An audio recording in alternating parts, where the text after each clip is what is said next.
अस्सलाम वालेकुम व्यूवर्स। सबसे पहले आपने यहाँ से स्टार्ट करना है और आपने कोशिश करनी है कि कैंची को आपने ज़्यादा नहीं खोलना और आहिस्ता आहिस्ता बिल्कुल आराम से आपने कटिंग करना शुरू कर देनी है इस लाइन के ऊपर ऊपर। आपने कैंची को कभी भी ज़्यादा नहीं खोलना। जब भी आप कटिंग करना स्टार्ट करेंगी तो आपने कोशिश करनी है कि कैंची का आगे वाला जो हिस्सा है उसको थोड़ा सा खोलकर उस पे आपने कटिंग स्टार्ट करनी है। उसके बाद इस तरह के काफ़ी घर में शीट्स होती हैं यूज़ की हुई, आपने उस पर प्रैक्टिस करनी है। बहुत आराम से और नीट करके आपने जितना ज़्यादा हो सके इस शीट पर पहले कटिंग करने की आपने कोशिश करनी है। इसके बाद मेरे पास ये कुछ ड्रॉ किए हुए पैटर्न है, जिस तरह हमने सिलाई के लिए यूज़ किए थे इसी तरह मैं इनको यूज़ करूँगी अपनी कटिंग के लिए। तो आप देखते होंगे कि इस तरह की जो शेप्स हैं वो आगे डिज़ाइनिंग में भी बहुत काम आएंगी। इसके अलावा हम फिलहाल अपनी कटिंग को परफेक्ट कर रहे हैं, तो आपने कोशिश करनी है कि कैंची की बिल्कुल टिप से आपने स्टार्ट करना है। आप जितना स्लो कैंची को चलाएंगी आपकी कटिंग उतनी ही नीट होगी। कभी भी आपने जल्दी नहीं करनी, कैंची को पूरा नहीं खोलकर उसको कट करना।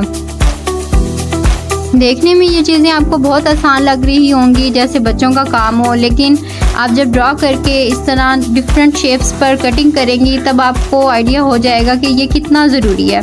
आपने सिर्फ इन शेप्स तक ही नहीं रहना, आपने और भी मुख्तलिफ और इससे भी ज़्यादा डिफ़िकल्ट शेप्स को ड्रॉ करना है सबसे पहले और उस पर कटिंग करनी है। एक ड्रेस की डिफरेंट लुक जो है वो कभी भी स्टिचिंग नहीं देती। आप स्टिचिंग जितनी भी नीट कर लें, जब तक आपकी कटिंग अच्छी नहीं होगी आपके ड्रेस की लुक कभी भी प्रोफेशनल नहीं आएगी। तो हमने कोशिश करनी है कि हमने कटिंग पे ज़्यादा से ज़्यादा टाइम लगाना है ताकि इसमें हमारी गलती के चांस जो हैं वो कम से कम रह जाएं। देखिए व्यूअर्स, सिलाई एक ऐसी चीज़ है, अगर वो हमसे गलत हो भी जाए तो हम उसको खोल के दोबारा ठीक कर सकते हैं।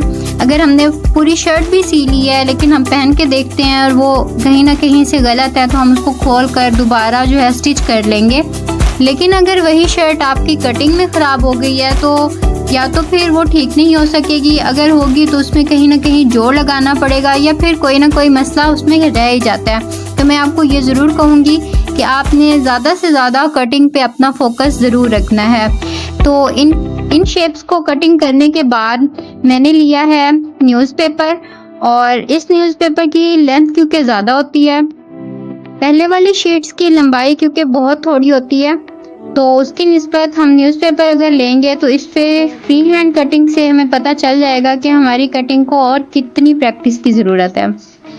तो यहाँ पे हमने कोशिश करनी है कि हम कैंची को आहिस्ता आहिस्ता चलाएं ताकि हमारी जो कटिंग है वो ख़राब ना हो जाए।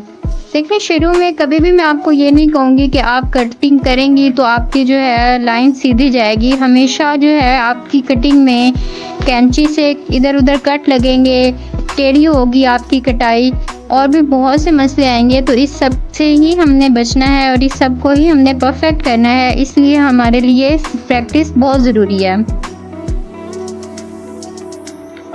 बिना ड्रॉ किए एक थोड़ी सी ज़्यादा लेंथ की इस कटिंग के बाद आप इस न्यूज़पेपर पे डिफरेंट शेप्स को ड्रॉ करके भी काट सकती हैं। आप इस फ्री हैंड भी कटिंग कर सकती हैं, लेकिन मैं मार्कर से हल्का सा जो है एक सर्कल बनाऊंगी और उसको गुलाई में काटना शुरू करूंगी।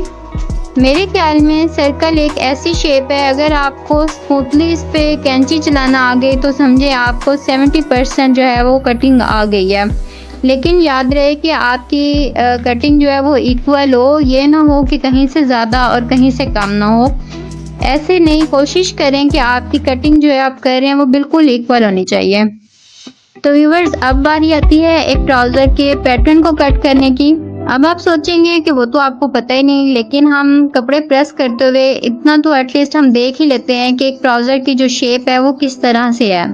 तो हम जिस तरह भी हमें आइडिया हो कि इस तरह होनी चाहिए या इस तरह की होती है शेप, तो हमने बिल्कुल उसी तरह ड्रॉ करना है और उस पर कट करना है। मकसद सिर्फ ये है कि हमें आइडिया हो जाए कि इसकी शेप कैसे बनती है और इसके मुख्तलिफ जो हैं वो पार्ट्स जो हैं वो कैसे होते हैं। तो इसी तरह अब बारी आती है शर्ट के पैटर्न की। तो हमने इसके ज़्यादा डेप्थ में नहीं जाना, हमने एक रफली सी शेप जो है उसकी ड्रा करनी है और उसको साथ में कट कर लेना है। यहाँ से आपको नज़र नहीं आएगा तो मैं यहाँ पे ड्रा कर रही हूँ इस तरह, और फिर हम उसको आहिस्ता आहिस्ता कैंची चला के कट करना स्टार्ट करेंगे।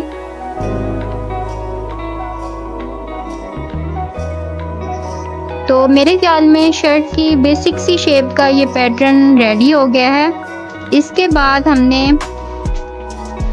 बाद बारी आएगी शर्ट की स्लीव्स की, तो उसको भी हम ऐसे ही रफ सा ड्रॉ करके तो कट कर लेंगे।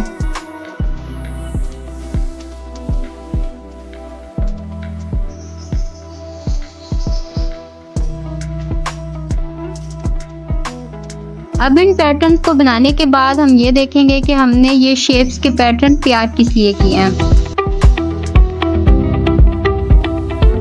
एक्स्ट्रा शीट और न्यूज़पेपर के बाद बारी आती है एक रफ से फैब्रिक की। तो हमने सबसे पहले कपड़े को लेके इसको पिन अप कर लेना है ताकि कटिंग करते हुए ये हिले ना। शुरू में हम जितना मर्जी ध्यान कर लें, कपड़ा जो है वो ज़रूर हिलता है और हमसे ठीक से जो है वो कंट्रोल नहीं होता। तो हमने इस परेशानी से बचने के लिए इसको पिन अप कर लेना है।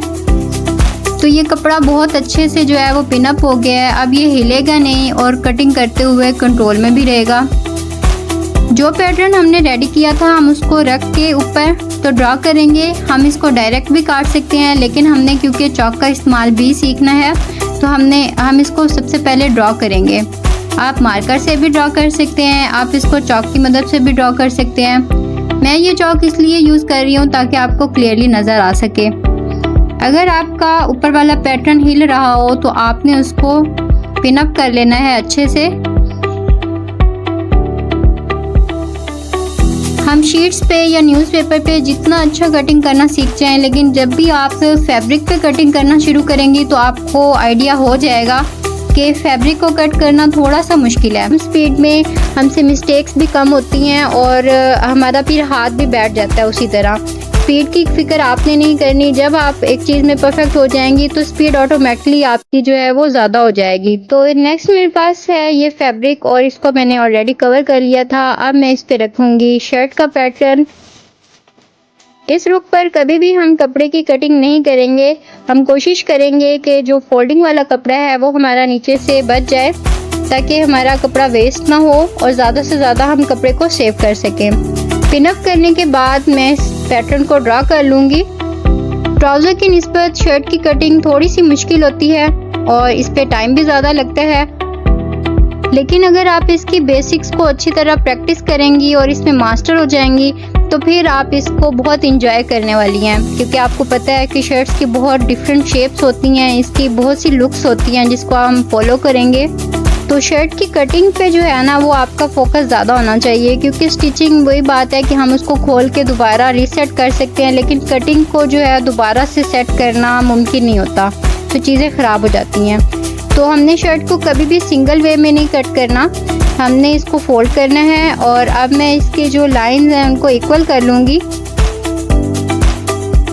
हम क्योंकि प्रैक्टिस कर रहे हैं तो हमने कोई नाप वगैरह नहीं लिया। हमारा मकसद ये था कि एक तो हमें फैब्रिक पे कैंची चलाना आ जाए और दूसरा ये कि हमें आइडिया हो जाए कि एक शर्ट और ट्राउज़र का पैटर्न किस तरह होता है। ये हो गई है हमारी एक रफ सी शर्ट की कटिंग। तो अगर आप चाहें तो इसकी स्टिचिंग भी कर सकती हैं, अगर आप चाहें तो कटिंग तक ही इसको स्टॉप कर सकती हैं, लेकिन मैं आपको ये ज़रूर कहूँगी कि आप इसकी स्टिचिंग भी लाजमी करें ताकि आपको सिलाई लगाने का भी थोड़ा सा और आइडिया हो जाएगा। तो अब हम इसके स्लीव्स को कट कर लेंगे। आई होप व्यूवर्स कि आपने इस वीडियो में बहुत कुछ सीखा होगा। आपने सबकी प्रैक्टिस ज़रूर करनी है। अगर आप प्रोफेशनल बनना चाहते हैं तो आपने उसकी बेसिक्स को कभी भी इग्नोर नहीं करना। तो ये हमारे स्लीव्स कट चुके हैं और आज के लिए इतना ही। तो मिलते हैं दूसरी क्लास में। अल्लाह हाफिज़।